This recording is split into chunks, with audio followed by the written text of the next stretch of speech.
राहुरी शहर हद्दीत राहुरी व देसवंडी रस्त्यावर मुळा नदीपात्रात 16 डिसेंबर रोजी दुपारच्या दरम्यान एका नग्न अवस्थेत असलेल्या अनोळखी इसमाचा मृतदेह आढळून आला। या घटनेमुळे तालुक्यात प्रचंड खळबळ उडाली आहे। 16 डिसेंबर रोजी दुपारी 12 वाजेदरम्यान राहुरी शहर हद्दीत राहुरी व देसवंडी रस्त्यावर मुळा नदीपात्रात रस्त्यापासून सुमारे 100 फूट अंतरावर पानाडामध्ये मृतदेह आढळून आला। सदर मृतदेह हा नग्न अवस्थेत असून कुजलेल्या अवस्थेत आहे। सदर मृतदेह महिलेचा आहे की पुरुषाचा हे समजू शकले नाही। घटनेची माहिती मिळताच पोलीस निरीक्षक संजय ठेंगे, सहाय्यक फौजदार तुळशीदास गीते, हवालदार संदीप ठाणगे, आजीनाथ पाखरे, अशोक शिंदे, प्रमोद ढाकणे, सचिन ताजने, सतीश कुराडे, अंकुश भोसले आदी पोलीस पथकाने घटनास्थळी धाव घेऊन मृतदेहाची पाहणी केली। तसेच पुढील तपास सुरू केला।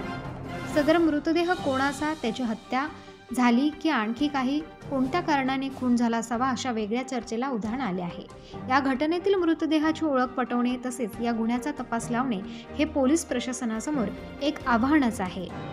सुमारे 2 महिन्यांपूर्वी राहुरी तालुक्यातील बारागाव नांदूर परिसरात अशाच प्रकारे एका अनोळखी तरुणाचा घातपात करून आणून टाकलेला मृतदेह आढळून आला होता। त्या मृतदेहाची अद्याप ओळख पटली नसल्याने त्या तपासाला खीळ बसली।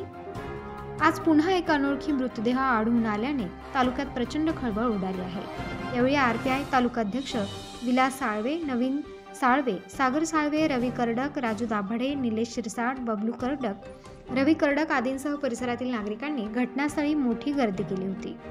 उत्तर महाराष्ट्र न्यूज नेटवर्कसाठी जालिंदर ढोकणे, राहुरी।